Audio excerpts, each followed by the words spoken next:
কাটবো, তোমাদের একটু দেখাই।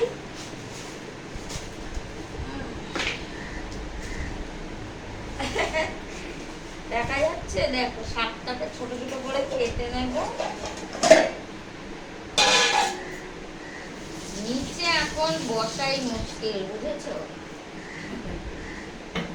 দেখো ভালো তো শুকিয়ে গেছে জল। কমিয়ে দাও, কমিয়ে দাও, পুড়ে যাবে। কমিয়ে দাও। জল দেবো আর? না না, কাঁচা জল দিও না, তুমি কমিয়ে দাও না। কমানোই তো একদমই কম। তাহলে দেখছি আমি সিদ্ধ হয়েছে, দেখো তো।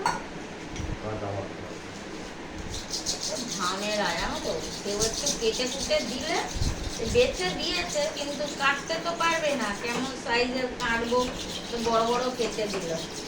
তো পাট শাক দিয়ে আজকে কি রান্না করবো সেটা তোমাদের দেখাবো। কেটে নিই আগে। আমার এই সকালবেলা জানো তো তারা বুড়ো, কাটবো বাটবো কি রান্না করব, তারপরে যাব দোকানে। তো আজকে তো ইচ্ছা হলো যে তোমাদের সাথে এই কথা বলতে বলতে এইভাবে ভিডিওটা করি, তার জন্য আর কি বসেছি। এই যে দেখো পাট শাক কেটে নিলাম, একটু বড় বড়ই কেটেছি। যেই রান্নাটা করব তাতে অত কুচানোর দরকার হয় না, একটু বড় বড় কেটেছি। এই যে এইভাবে, খুবই সহজ। এই কি ভালো করে কিন্তু বাছতে হবে, কেন শাকে সব সময় শাক সবসময় ভালো করে বাছতে হবে, কেন নোংরা থাকে।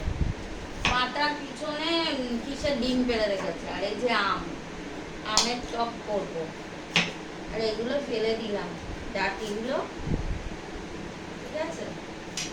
আর এই দেখো কালকে এনেছি পটল, এখানে দাম বেশি নিল, উঠছে এই যে। আর বেগুন, এখানে দামটা একটু বেশি নিল। আমরা মানে থাকি হচ্ছে স্ট্যান্ডার্ড জায়গায়, এখানে সবকিছুর দাম বেশি। তো চলো এবার রান্নাটা করবো, তোমাদের দেখাই। এই দেখো কেটে নিয়েছি, তো চলো।